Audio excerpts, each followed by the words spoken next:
And welcome, Washoe and the world, and listeners, to Find a Job Fridays with the career coaching crew from Join Inc. here in Nevada, Job Opportunities in Nevada in its old days, now just simply known as Join. Welcome, Laynette and Renie. Hi, Chip. How are you today? Chip. I am doing fine, and you have one of my favorite people here as a special guest.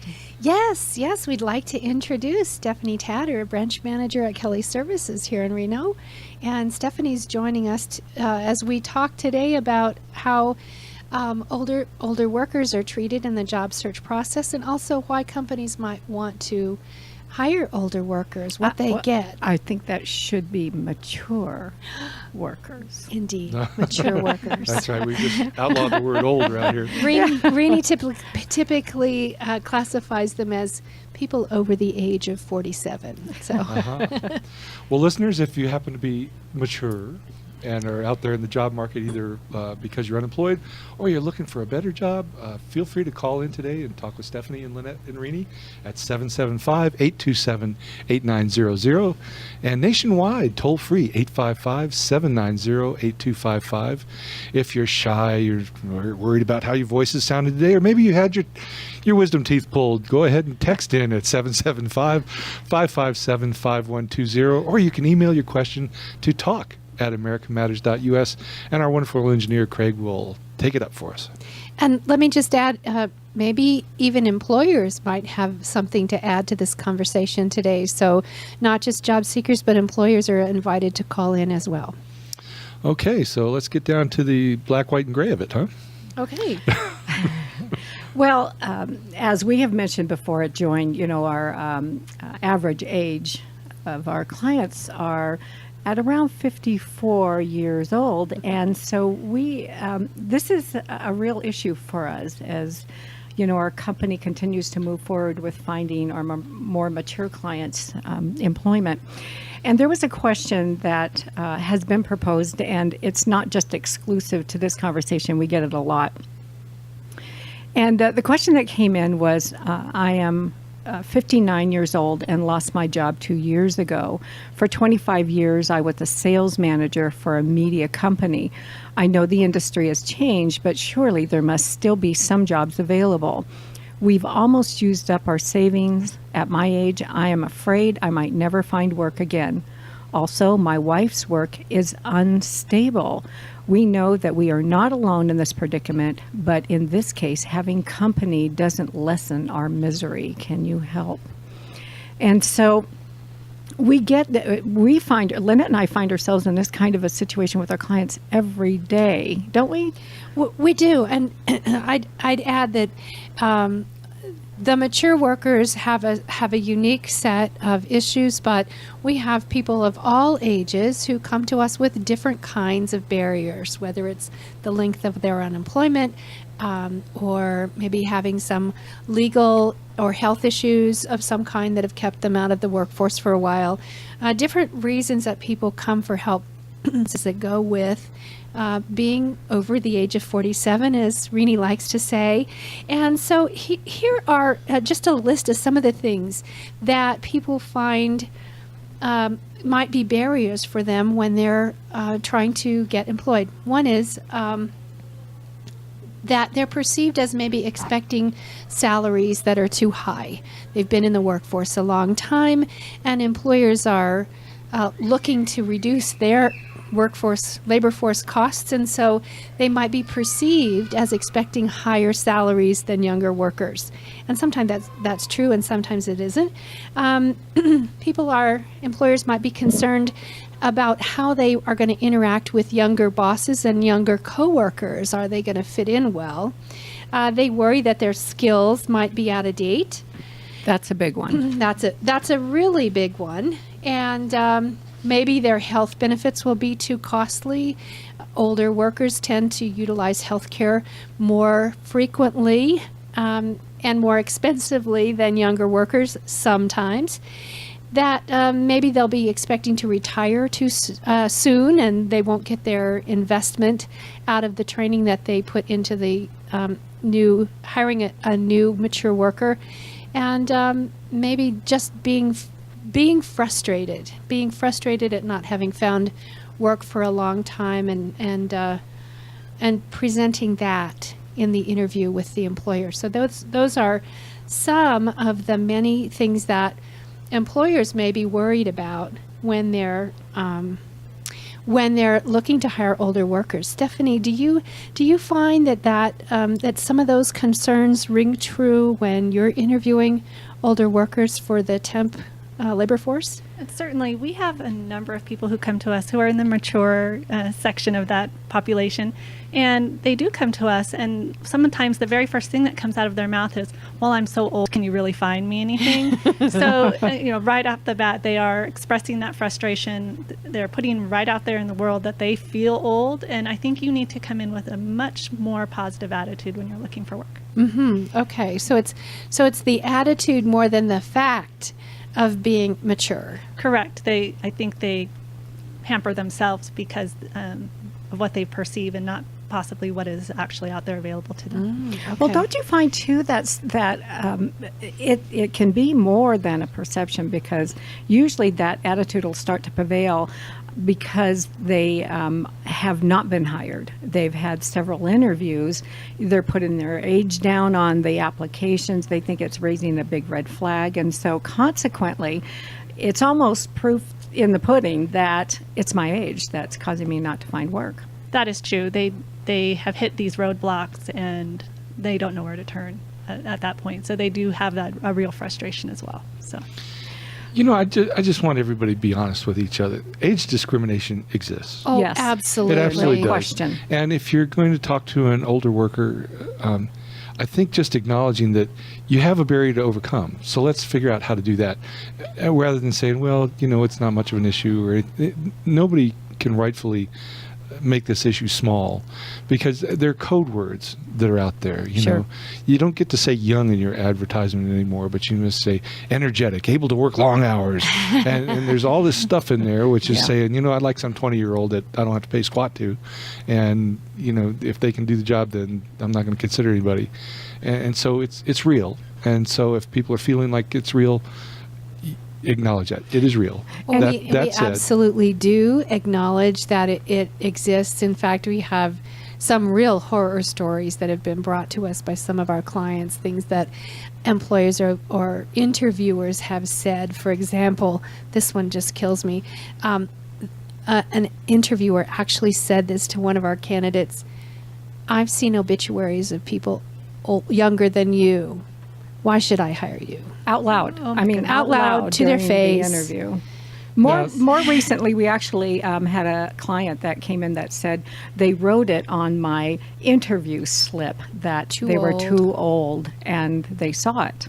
Now, when Laynette and I were in human resources in Silicon Valley environment, these used to be called retirement plans, because you attach a lawyer to that, and all of a sudden you're going to be paid for many years. And why that's not happening now is really beyond me. But I suggest, for the older lawyer, that you begin, part of your strategy is simply to know that you got a lawyer in your back. Because, it's illegal. Just to mention, it's illegal. It is. Employers out there, if you're new to being a manager and hiring people, listen to what we're saying. It is illegal, and you can be not only sued but fined. You could lose your business for blatantly discriminating against workers for any of the protected reasons: age, sex, religion, et cetera, et cetera. But back to some of the barriers that we were talking about earlier, and this is what we try to do after acknowledging that yes, age discrimination does exist, and you can be magnifying that problem, as Stephanie mentioned earlier, by having an attitude about it, by resigning yourself to the fact that no one's going to hire you because you think you're too old. If you think you are too old, you probably are. So you need to adjust your own attitude. But here's some ways that you might be able to overcome some of those barriers. So let's look at the salary to expectation, that your salary expectations might be too high. You should lead with your skills and experience. What can you do for the employer? And try not to focus or even let them focus on what you're going to be paid. That's a conversation to be had later. So if you're asked about what you've made in the past or what your salary expectations are, don't name a number. Instead, say something like, that's confidential between me and my former employer, and I'm very familiar with the salary range for this particular position, and I'm comfortable with what that is. So that's a suggestion. Try to keep numbers out of the conversation as long as you can. So you're listening to Find a Job Fridays with the crew from Join, Laynette and Renie, as well as their special guest today, Stephanie Tatter from Kelly Services. We'll be back after these messages from our sponsors to parse out some other great job finding news. Welcome back to Find a Job Fridays with Renie, Bonar, and Laynette Evans from Join's Career Center. And we're talking today about the plight of older workers or mature workers who are looking for work. And discrimination is real.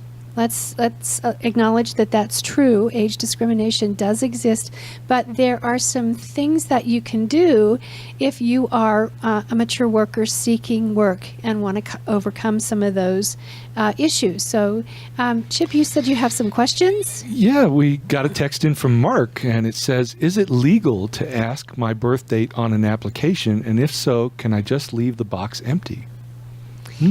That's a really good question, and what I find interesting is that Mark, often I do see this question on applications a lot. So there's a couple things to distinguish. There is that extra page. If you're filling out an application online or on paper, sometimes you'll see an extra page that wants to collect information about your ethnicity, your age, whether you're a veteran, those kinds of questions. And sometimes they will tell you that this is voluntary. Whether they say it or not, know that providing that information is for their demographic studies. They have to do reports to the government, and so you do not have to provide that information to them. You may if you wish. I suggest to people that you at least leave off your birth date when you do that. Now, when it appears on an actual application, technically that's illegal, and they shouldn't be doing it. So I advise you to leave that off as well. Now, don't you have to populate the box, though? I mean, if it's a required field. Sometimes the computer program may ask you the to do computer Yeah. program may not let you go forward with some information, and and what we've had people do when that has happened, sometimes the HR department doesn't even know that this is happening. So here's my advice: if you see an application that requires you to put your birth date in, and it will not let you continue or submit that application without that information, get on the phone and call the HR department and tell them about the trouble that you're having. And we had someone who did this recently, and the person in HR was completely unaware that that was a required field, and she eventually, after several phone calls, said, "Come on in, I'll give you a paper application to fill out." I have a solution for this. Are you ready? Uh-oh. So you put in the date of the day before that you fill it out. And when they ask you, it says, you weren't born yesterday. No, I wasn't. And I'm not going to answer that question. I knew there was something coming here. Okay. So, Mark, thanks for the question. Renie, you were going to go to the next barrier and tell us how to overcome what younger bosses might be thinking. Well, it's interesting because, more mature workers, they have a concern about the possibility of working or being denied a job because much of the workforce has shifted. They are younger. I mean, go to your bank, recently, and you can see the evidence of that. And so we find that really, it's their option to be able to convince a younger employer that they don't have issues working with a younger staff. they don't have issues working with a younger boss. That seems to be the bigger of the two issues there. And sometimes, they're afraid that the younger boss is going to feel like eventually they will want to take over their position. Whether it's perception or not, we say perception is reality. So, it really is up to them to convince that younger manager or supervisor that really doesn't come into play for them whatsoever. A lot of our clients are in there, and they might have resigned themselves to the fact that our workforce has shifted to a younger generation, and they're excited to be a part of that. They want to jump in there and be part of that new energy and still contribute in some capacity. Have you found that, Stephanie?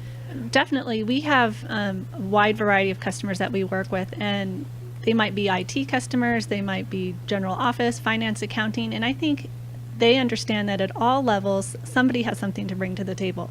The person just out of college has all that new experience, the most up-to-date information, and the more mature worker has all of those years of experience behind them. So I think it's really important for people to look at a multi-generation workforce as a positive thing.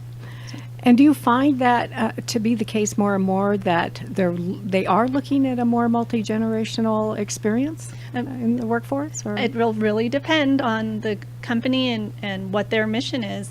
But I've encountered, for the most part, that our customers aren't worried about age so much as skill. And I think, too, one of the benefits of hiring a more mature employee might be that they're loyal. They want to stick around. They're not looking for that next newest best thing that's out there. They've already experienced that, in their work history, and so now they're happy to settle in and really contribute, and they're genuinely excited to be able to do that in that kind of an environment. So that's awesome. Yeah. One last comment on that issue. For all generations, I think it's important to understand that there is a big diversity in our values and our work styles from generation to generation, and there's great information online. So go online and Google multi-generational workforce, Gen Y and millennials and traditionals and boomers, and really educate yourself about that so you can speak intelligently about it when you're asked. Renie has brought up in previous programs that many companies have a culture. And, if you're selling body jewelry, and you're a 55-year-old laid-off machinist, that may not be the environment that you're going to be readily accepted in. And it's not age. It has to do with you're just not the vibe that they want. And that's not an unreasonable thing for a small business to say, look, I'm not here to... there's an aura I'm trying to create here. There's a relationship with customers I'm trying to create here. And so don't be unrealistic about the jobs that you're trying for as a mature job seeker. Right. And we talk about that a lot in our programs at Join, because you're absolutely right.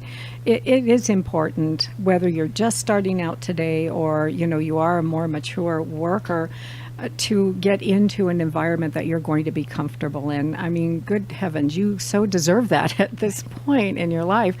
And but I think that more of the fear is, what is that? What does that look like for me at that age, or at the age that I am? And, it was kind of interesting. Laynette and I were having lunch before we came into the radio show today. And there was a gentleman that was sitting behind her, and I said, turn around and look. This is the new image of the workforce that is out there today. And notice there's not a suit jacket, there's not suiting out there, and yet he looks as professional as can be. So oftentimes we will encourage some of our more mature workers to work on their wardrobe, their dress code, their maybe not pull out something that they've been wearing for the last 30 years. I was going to say 30, and then I thought better of it. But Do I have to throw away my wide ties? Is that what you're telling me? Yes. Yes. And because image does play a part, in the perception of how that older worker is going to really fit in to a more youthful environment. Exactly. Another barrier and this is a real biggie, have you let your skills get out of date? And this happens, I think, most often to people who've been unemployed for a while, a year or more, or who were in the same job for a long period of time. And sometimes companies let their technology age and get out of date. So you may be used to working with Microsoft Word 1997, and newsflash, it's up to 2010, 2013 now. So you may need to go get your skills updated, or you may not have ever learned how to use Microsoft Excel, and that's an important skill in many jobs right now. In fact, Stephanie, you were just talking about how this diversity of skills is now really important to employers that you work with. Tell us more about that. Exactly. We have, for example, a lot of industrial customers, and we have people out in the warehouse who are picking and packing orders. But now our customers also want those employees to be able to go check inventory, mark inventory, put in Excel that something has been shipped out. So it's not just the pick-pack worker anymore. That pick-pack worker also needs to have some computer skills. So you need to really be open to learning something new that's a little bit outside of what you're normally doing. Wow. So I have a question. So would it be even more beneficial if some of the training companies that are vendors out there that have these warehouse certifications, that they include a piece of that technology as it relates to warehouse work? So, taking a worker such as that and putting them in just a computer class, does that benefit them, or should there be something that actually merges the two together? I think to merge the two together, there are warehouse management software programs out there that clients are using. So I do think you need to focus in on particularly what your industry might need. It probably wouldn't benefit a pick-pack worker to learn PowerPoint. Okay, awesome. All right. Well, we'll be right back with Find a Job Fridays, talking about older job seekers, mature job seekers in the workforce.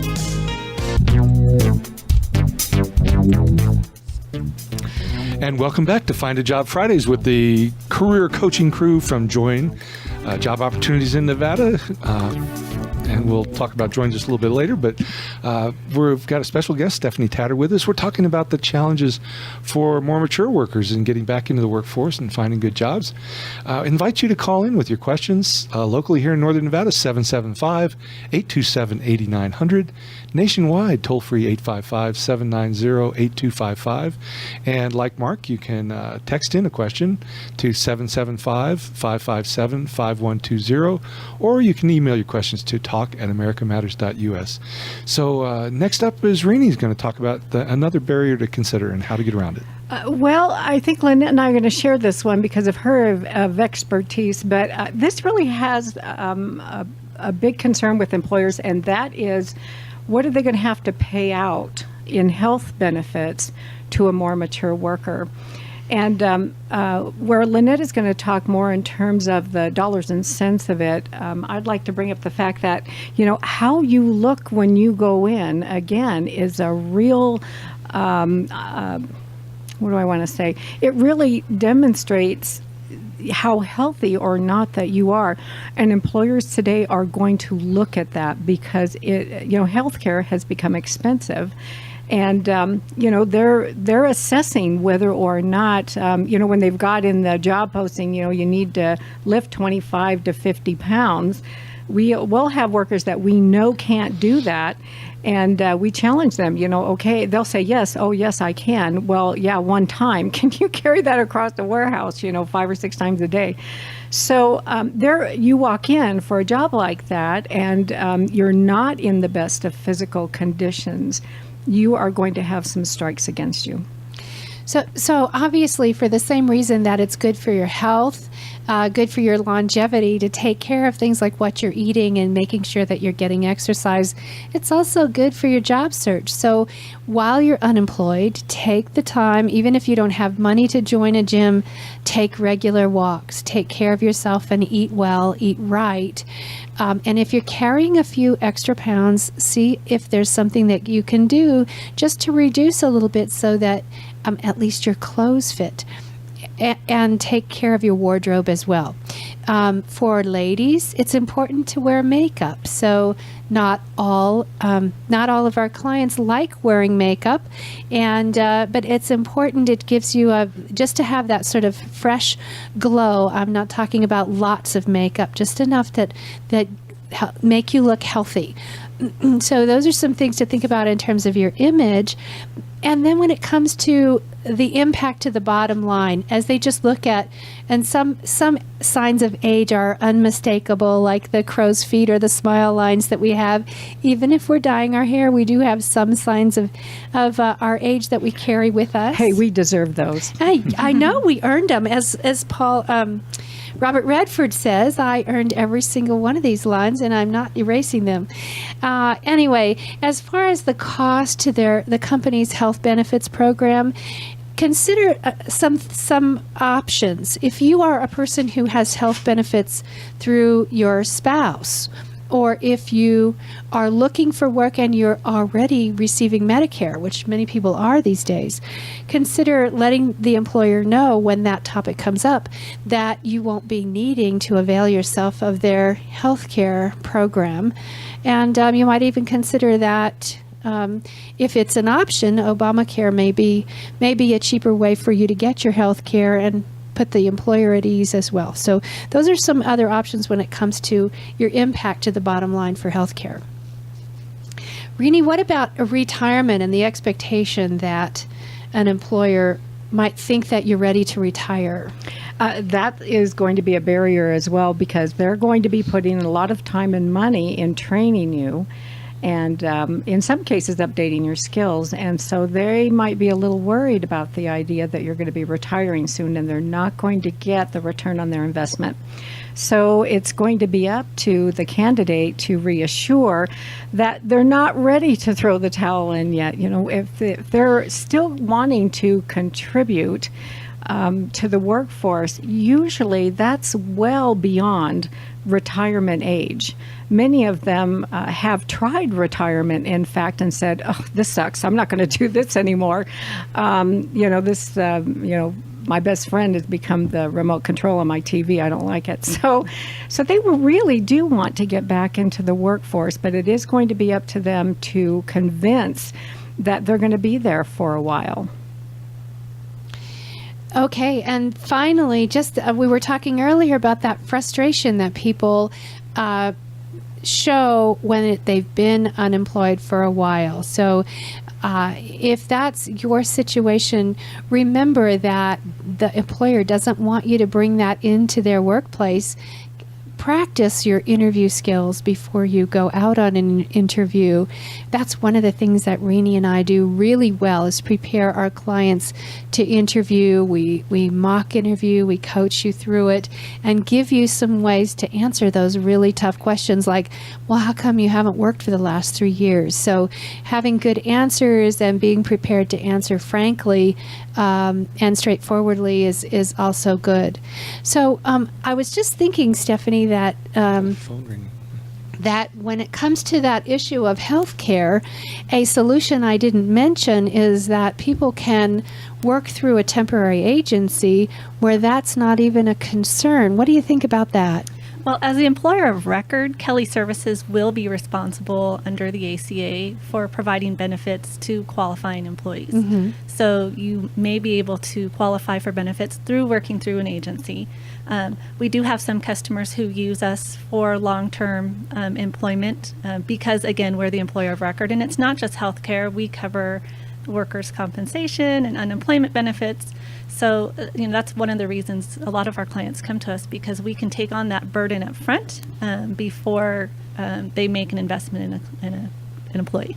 And just so we know and our listeners know, what does it take to qualify for benefits under Kelly's program?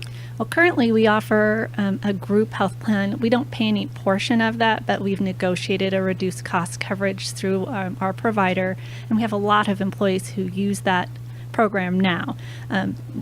When all of the aspects of ACA kick in, then there will be some additional requirements for Kelly that aren't in place today. And typically that's going to be assignments that are more than 30 hours a week and longer than 6 months. So if you are in a long-term, full-time position, you may qualify for benefits through Kelly Services. That seems fair. Yeah, I think it does. I'm just wondering. I'm amazed that there even are temp assignments that are longer than 6 months. Absolutely. We do a lot of long-term, project management, things that aren't going to be a forever job. Ah, okay. So we handle those. We take care of those. Okay. Well, this would be a good time for you to tell us a little bit more about Kelly Services in terms of what your specialties are, what kind of skills and experience you look for, and anything special that people might want to know if they're thinking about approaching you for employment opportunities. Okay, great. Well, Kelly Services provides opportunities that are temporary. So if you're just looking to fill in, or you would prefer not to work full-time so you can travel, or you're going to school. We also offer temp to hire positions where our clients have openings and they're looking to use us kind of as their probationary period.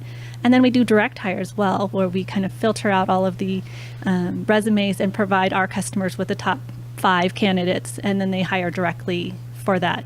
There's never a fee to our job seekers, whether they're seeking or on assignment or direct hired. We never charge a fee.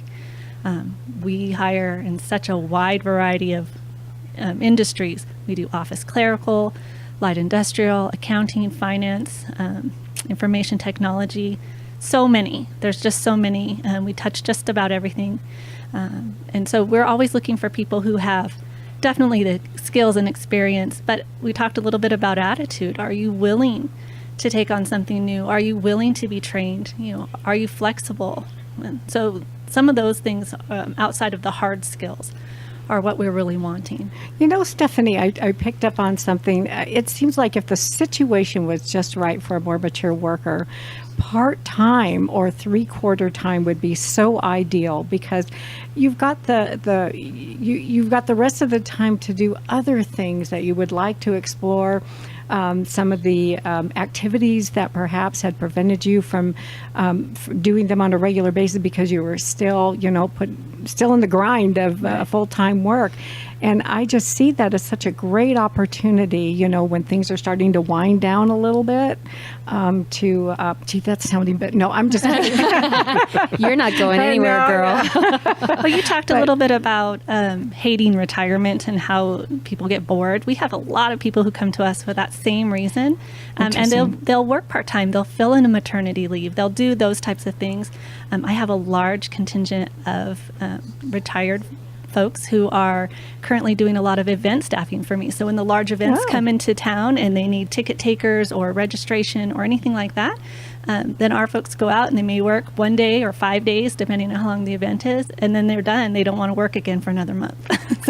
Interesting. That signed. Okay. So you have a database that pulls up those names and the people who are interested in those things in particular, and you call them. We call out them and let them know what events are available or what assignments are available. We do have a database, but Kelly in particular, you don't get to register with us. You do have to apply and you do have to interview. So it is a process to come on board with Kelly. So we are looking for right fit staff, not just anybody who just wants to work. Well, define right fit for us. Is there a right fit for Kelly that overarches all of the kinds of jobs that you offer? Sort of. We are always looking, again, for a positive attitude, somebody who's flexible, who's interested in working. If you come in and I ask you what kind of work you're looking for, I don't care. Anything. I need a job. That's very difficult for me to work with. So you have to have a little bit of motivation in helping me help you as well. Oh, great. Well, we're going to be coming back to more information. We're not going to let you go quite yet, Okay. if you don't mind, Stephanie. And when we come back, we're also going to talk about some very good reasons why employers might want to hire mature workers. And welcome back to Find a Job Fridays with Renie Bonar and Laynette Evans and our host, Chip Evans. And we have a special guest here, Stephanie Tater, who has been with Kelly Services for 14 years. My goodness. And Laynette, right before the break, you wanted to ask Stephanie a question. Okay, yes. Pretend that I'm a person who might be interested in dipping my toe into working through a temporary agency, especially one that has the kind of reputation that Kelly has always had. And so, Stephanie, what would I need to do? What's the best way to approach and apply and follow up? Well, we try to be really flexible with our job seekers. We prefer that you apply online with a resume at our website, which is kellycareernetwork.com. If you don't have a resume, have access to the internet, or you're not comfortable with a computer, we do allow you to walk into our offices and fill out a paper application. So we still have that available as well. A resume is always helpful. So if you don't have one, I know Join has the opportunity for you to come in, and you guys help write resumes. We do help our clients with writing resumes. They have to qualify for our services, but we certainly do that. And we always make a big difference in how people present themselves on paper. It's definitely helpful. A lot of my clients, especially those who are looking for the temp to hire or direct hire, will want to see a resume before I send a candidate over to start working. Even if it's just a long-term project, 6 months project, they want to know that that person has the skills. Once you've applied, one of our recruiters will take a look at your information, and if it looks like a match to the types of positions we're filling, we do invite you in for a full interview. We would require that you come in dressed for an interview, dressed appropriately. We've talked about that a lot. Exactly. And then we do test, and we test everybody. So if you're an industrial worker, you may take a test on basic light industrial skills like coding, matching, some basic math. If you have shipping skills, we have software that can test whether or not you understand shipping symbols, those types of things. And then for our office clerical folks, we also do Word, Excel, QuickBooks, any of those types of testing. And then we may have an immediate match for you, or we may have you kind of in our pool of candidates for future opportunities. So working with a recruiter, you do have to be a little patient as we work through to find a right fit for you. We don't want to just shove you into some job that's not going to be happy for you or for our client. So let's say I'm applying, but there's no specific opportunity that I'm aware of. Mm-hmm. So I can still apply, and I could expect to be interviewed, assuming that that I fit the profile of the kind of person that Kelly tends to look for, with a good positive attitude and so forth. Exactly. Okay. We do pool our candidates, because a lot of times we'll get an order today at 4 o'clock for a receptionist to start Monday at 8 a.m. Oh, So boy. we do need candidates who are available for future assignments as well. All right. So I've applied, and I've had my interview, and my testing came out pretty good, and now I'm sitting by the phone waiting for the date to the prom, so to speak. So what's the best way for me to stay in touch? Should I be calling you every week or every month, or what's the best? We prefer you call us every week. We want to stay in touch with our candidates. We want to know what's going on for you. We'll even reach out to candidates, even if we don't have a job. Hey, what's the status of your job search? You still available? Do you want to take advantage of some of the training that we have available? All of those things. So we want to stay in close contact with our candidates so that it's a relationship and not just fill an order and move on to the next one. Okay, my ears just perked up. You said training that you have available. Tell me about that.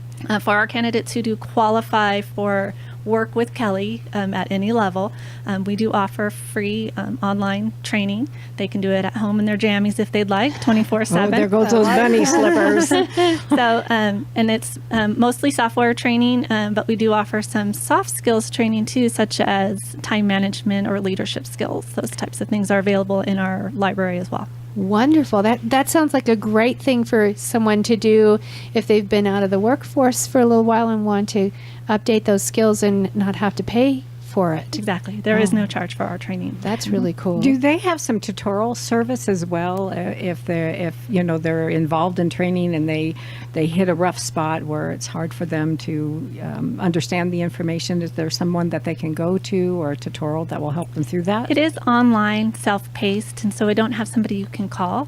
But one of the benefits of when we get you on assignment, if you're in Excel and you're just not sure how to perform a function, we have a help desk, and our employees are able to call the help desk and get help while they're on assignment. Oh my gosh, that's such a benefit. Huh, That's didn't great to know. All right, so Stephanie, before we move on to reasons why employers might want to hire older workers, is there anything else you want to tell people about working with Kelly?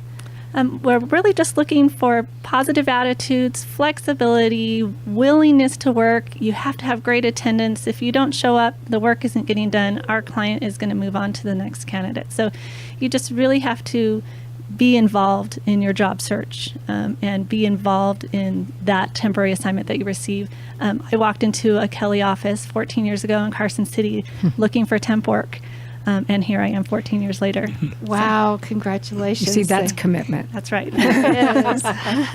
All right. Well, there are, we're pulling from an article by a woman named Vivian Zhang, and she mentions 5 good reasons, and I know there are many more, but these are really important reasons why, if you're an employer, why you might want to hire more mature workers. And the first, well, let me just run through them real quick.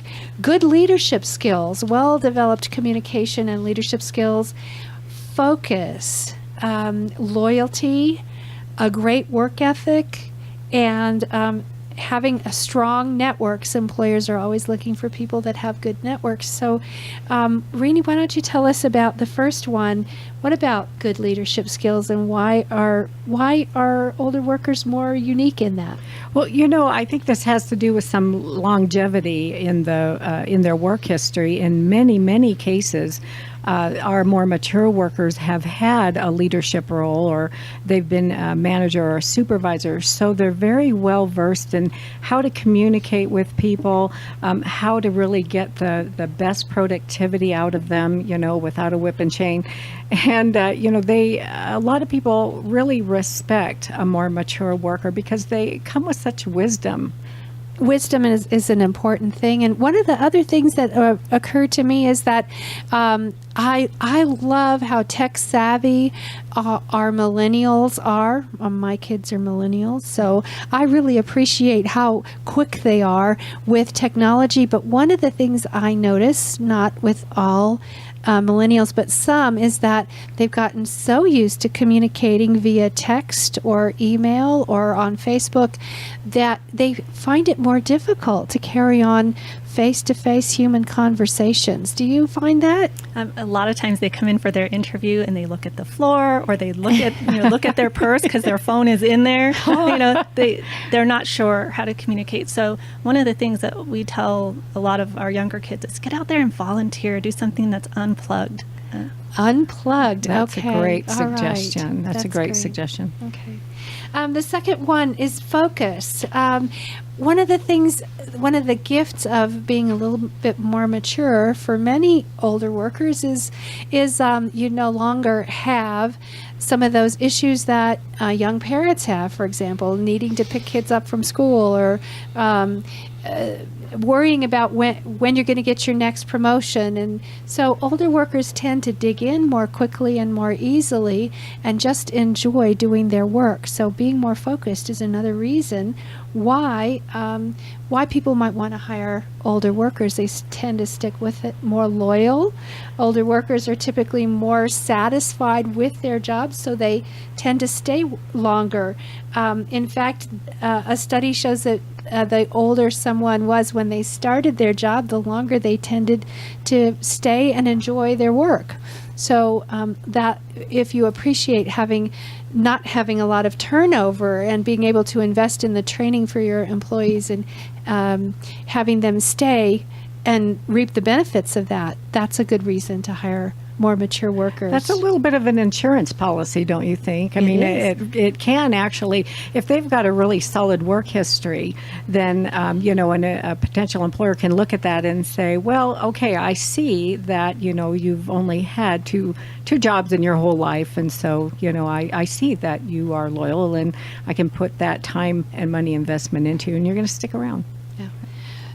Strong work ethic is kind of obvious. One of the things that I hear a lot from employers is that some of their younger workers, as hard as they might work when they're there, will call in when there's snow on the hilltops or the mountaintops, and their older workers will be there no matter what, will stay to finish a project. So that strong work ethic, being there every day no matter what, is something that you can typically count on your older workers to do. And finally, the strong networks. If networks are important to the job that they're doing, older workers tend to have been around longer and have better and stronger and deeper networks that they can rely on. So that can be also a really good thing. Well, Laynette, we can't go without letting people know what Join is and how to plug in with them. So, Renie, you want to do your thing? Yes, our specialty is going to be training. So if you qualify for our program, we will give you a short assessment and figure out what the best direction for training is going to be for you. And we are federally funded. We have money to spend, and we don't want to give it back to the government. So come on down, and we have an opportunity for you to be involved in an orientation every Monday at 10 o'clock and 10:30 a.m. That will give you a really good idea about the program. Once your training is finished, they turn you over to Laynette and I, and that's where we work your magic with interviewing and resumes. Yes, and job search strategies, which are critical. Also, if you want to call our office and talk with a representative about how you could qualify, our number is 775-336-4450. Talk to Irene, and she'll put you through to a representative. And a special thanks to our guest, Stephanie Tatter, for being with us today. And remind people one more time, best way to get in touch with Kelly. Our phone number is 775-826-1611, and you can view all of our current job opportunities at kellycareernetwork.com. Okay, well, you may be old and gray, but your employment life need not be over. So hang in there and learn about these special hints for overcoming the obstacles that you face. They're real, so it's like anything else. If you know how to deal with them, you're going to be much better off. So thank you for the folks from joining. This has been Find a Job Fridays. Tune in next Friday for some more helpful hints.